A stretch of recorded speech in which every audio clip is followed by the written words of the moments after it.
Close പുഞ്ചിരിയിട്ട് സൂര്യനെ പോലെ ഞാൻ ചിരിച്ചോണ്ടിരിക്കുന്നത് എന്തിനാന്ന് വെച്ചാൽ ദേ ലിവനെയും കൊണ്ട് പുറത്തു പോകണം. ലിവനെയും കൊണ്ട് എവിടെ പോകുന്നതെന്ന് വെച്ചാൽ ഇവന് വിരഗുളിക മേടിക്കാനായിട്ട് പോകണം.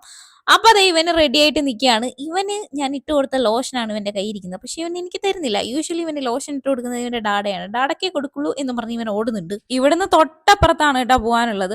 എങ്കിലും ഒരിക്കലൊക്കെ നിർത്തിയതാണ്. അപ്പൊ അതെ നമ്മുടെ ഈ സൂട്ടി ഞാൻ പോകാതിരിക്കാനായിട്ട് എന്റെ കൂടെ ബോൾ കളിക്കാൻ വരികയാണ്. പിന്നെ അവളുടെ കൂടെ കുറച്ച് നേരം നിന്നു. ആലിമോൻ അവിടെ സങ്കടപ്പെട്ട് നിൽക്കണം. അമ്മ പോണ്ടമ്മേ അമ്മ പോണ്ടമ്മേ എന്ന് കുറെ വട്ടെ അമ്മേ ഞാൻ റെഡിയായി. ഡാഡ് അവിടെ എന്ത് ചെയ്യാണെന്നാണ് നമ്മുടെ ഈതൂട്ടൻ അവിടെ കാത്തു നിന്ന് നോക്കുന്നത്. പിന്നെ ഞങ്ങളിതേ അവിടെ എത്തി വിരഗുളികയൊക്കെ മേടിച്ച് ഞങ്ങളിതേ നേരെ വീട്ടിലേക്ക് തിരിച്ചു വന്ന് വേറെ എങ്ങും പോയില്ല. പിന്നെ അത് കഴിഞ്ഞ് യൂഷ്വൽ പരിപാടികളാണല്ലോ ചേച്ചിയായിട്ട്. ഈ ടാബ്ലറ്റ് നേരിട്ട് അങ്ങ് കൊടുത്താൽ മതി, കുഴപ്പമില്ല കഴിക്കുന്നവർ പറഞ്ഞായിരുന്നു. ഞങ്ങൾ രണ്ടുപേരും ആദ്യം തന്നെ ഒന്ന് നക്കി നോക്കി. പക്ഷെ ഞങ്ങൾക്ക് രണ്ടുപേർക്ക് അത് ഇഷ്ടപ്പെട്ടില്ല. ഒരു മരുന്നിന്റെ ഒരു ചുവ ഉണ്ടായിരുന്നേ. മരുന്നിന് പിന്നെ മരുന്നിന്റെ ചുവ കാണാതിരിക്കും. പക്ഷെ ഇവന് നന്നായിട്ട് ഇഷ്ടപ്പെട്ടു. ഇവൻ ഈ മിഠായി ഒന്നും കഴിച്ചിട്ടില്ല, അതുകൊണ്ട് ഇവന് നന്നായിട്ട് ഇഷ്ടപ്പെട്ടു. വീണ്ടും വീണ്ടും വേണമെന്ന് പറഞ്ഞവിടെ ബഹളമായിരുന്നു. അത് തീർന്നതിന് കരയുന്നുണ്ടായിരുന്നു.